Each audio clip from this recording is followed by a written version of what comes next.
Aloha, Scott Sylvan Bell coming to you live from Las Vegas, Nevada, March 26, 2017, 12:01 in the morning. Perfect day to talk about sales. I gotta tell you, this is the latest I've ever shot videos. It is a Saturday night, Sunday morning, Las Vegas, but I want to share something with you. I want to talk about reversing. And reversing is a way for you to ask questions of the buyer. Some people have described it as playing dumb. Now, I got to give credit where credit's due. A lot of this came from Sandler Sales. Sandler's got some pretty cool stuff out there. Reversing is huge. And so sometimes when a buyer asks you a question, you can come back and say, hey, look, I'm not quite sure of what you mean by that. Can you help me out here? Can you ask me that question a little bit differently? And what you're doing is you're getting the person that you're meeting with to expand upon information for you. And you know, a lot of times salespeople just want to talk and they don't realize the power of a question, right? And so if you're sitting there and you're dealing with a buyer and they give you some sort of weak pushback, you could always reverse on them. Like, hey, wait a minute, you know, maybe you can help me out here. I'm not quite understanding where you're coming from.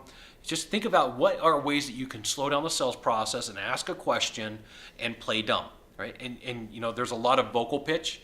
I'm losing my voice because I'm getting a Las Vegas voice, but it's all vocal pitch and tone. If you're just like, all right, so kind of tell me what's going on here, that's not going to work, right? The best way to use reversing is like a tool. It's like a scalpel. And the way that you do that is with tonality and with some concern, like, I don't really understand where you're coming from. Can you help me out? Can you explain this better? Can you show me what you mean? Right? Those are some examples there's tons of examples of reversing. But reversing is a way for you to buy some time to figure out where that buyer really is. And a mistake that salespeople make is they talk way too much. So the buyer gives them some sort of objection, and then like the salesperson goes into ninja stealth mode, and they're like, aha, right? And like the next thing they know, they're overcoming the objection. Well, they think that they are, and that may not even really be the objection. And a lot of times salespeople, what they'll do is their go-to move is a discount, and the person's like, well, I got to think about it, right? And the salesperson's just like, boom, well, I can give you a discount, and that's not necessarily what they wanted. It could have well been something else about the product or service. You know, maybe based upon everything you told me, everything was fine. Can you help me out?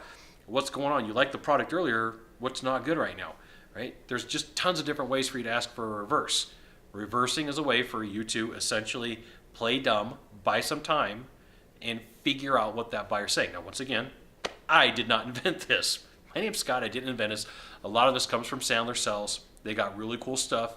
You know, if you get a chance, you should check it out. They got some awesome stuff for you. Okay, so reversing is a cool thing for you to learn. Now, if you could do a small favor for me, in the box down below, leave a comment, question, or story. That'd be fantastic. To the right, to the left, there's a subscribe button. You know what you got to do. You got to subscribe. And then last of all, you can send it out to all your friends via StumbleUpon, Facebook, Twitter, Google+. Why not even link to Scott Sylvan Bell, coming to you from Las Vegas, Nevada. Hey, I got this upgrade on my suite. The suite's pretty freaking awesome. It's like 2,200 square feet. So you got the Venetian sign on like right up the top floor by asking really good questions. And you should too. We'll see you soon. Thanks for watching. Aloha.